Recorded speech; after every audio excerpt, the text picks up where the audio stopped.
और बड़ी खबर सामने आ रही है। चीफ इंजीनियर वीरेंद्र राव की गिरफ्तारी हो गई है। ईडी ने उनसे लगभग रात भर पूछताछ की, जिसके बाद अब उनकी गिरफ्तारी हो गई है। तो ये बड़ी जानकारी मिल रही है। बता दूं कि पूछताछ के बाद ईडी ने वीरेंद्र राव को गिरफ्तार कर लिया है। अरबों के मनी लॉन्ड्रिंग की जानकारी मिली और उनकी गिरफ्तारी हो गई है। इंजीनियर के 24 ठिकानों पर छापेमारी हुई थी।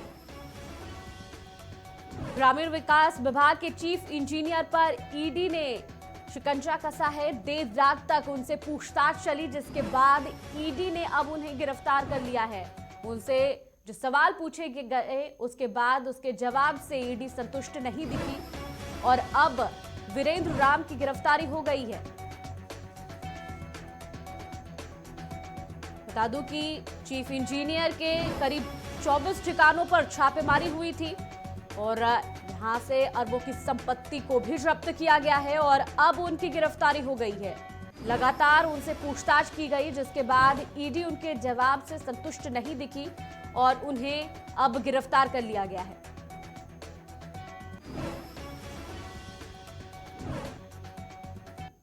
तो ईडी की गिरफ्त में वीरेंद्र राव आ चुके हैं।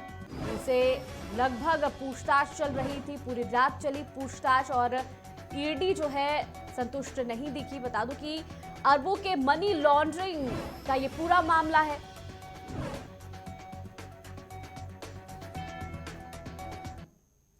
और खबर पर ज्यादा जानकारी के लिए रुख करेंगे सहयोगी आकाश का। आकाश, वीरेंद्र राव की गिरफ्तारी हो गई है। ईडी उनसे पूछताछ की और ईडी उनके जवाब से संतुष्ट नहीं दिखी। क्या कुछ अपडेट्स है इसको लेकर?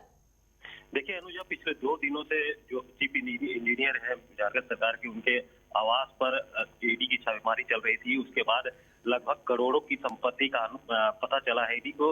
ईडी फिलहाल ईडी जो इंजीनियर है उनके आवास में जो छापेमारी की है उसकी जानकारी ले रही है कि और कितने कितने इनके जो पैसे हैं मनी लॉन्ड्रिंग के तहत कहां कहां दिए गए हैं, इसकी पूरी जानकारी ले रही है। अनुजा, आपको बता दें कि कल देर शाम इंजीनियर को ईडी अपने साथ दफ्तर ले आई। उसका देर रात तक उससे पूछताछ करी।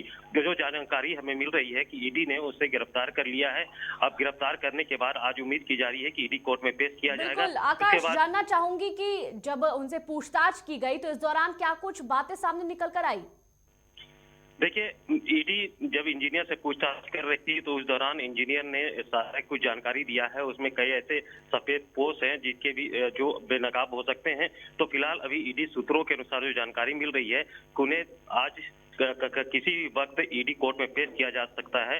उसके बाद ईडी कोशिश करेगी उसे रिमांड पर लें और उसके बाद जो जानकारियां अभी तक निकल कर नहीं आई है उस पर वो जानकारी हासिल करेगी। उसके बाद आगे की कार्रवाई करेगी। बिल्कुल आकाश, और लगभग 24 ठिकानों पर छापेमारी की गई। इस दौरान क्या कुछ बरामद किया गया है, कुछ आकलन हो पाया है? देखिए, जो इंजीनियर है उनके 24 ठिकानों पर छापेमारी की है। देश भर में विभिन्न जगहों पर लगातार 2 दिन तक ईडी ने छापेमारी की है और इस दौरान उनके करोड़ों रुपए के संपत्तियों का पता चला है। साथ ही कई जो ज्वेलरी है वो भी बरामद किए गए हैं। कई महंगी गाड़ियां भी बरामद की गई है। तो कहीं ना कहीं अभी जो उनकी संपत्ति का आकलन करना बाकी है। अभी ईडी पूरे संपत्ति का आकलन करेगी, उसके बाद पता चल पाएगा कि कितने का ये हेराफेरी की गई है। फिलहाल ईडी इन सभी चीजों को लेकर जांच में जुटी हुई है। बिल्कुल, बहुत बहुत शुक्रिया आकाश। तमाम जानकारियों के लिए नजर बनाए रखिए, तमाम अपडेट्स आपसे लेते रहेंगे। तो ये बड़ी खबर सामने आ रही है। चीफ इंजीनियर वीरेंद्र राव की गिरफ्तारी हो गई है। उनसे कई घंटों तक पूछताछ हुई, जिसके बाद पूछताछ में काफी कुछ महत्वपूर्ण बातें सामने आई हैं। कई जो हैं पॉलिटिशियंस के भी नाम अब उजागर हो सकते हैं। बता दूं कि उनके घर से कई जमीन के कागजात बरामद किए गए हैं, कई महंगी गाड़ियां बरामद की गई हैं, कई गहने बरामद किए गए हैं और इन सब को लेकर उनसे सवाल जारी है।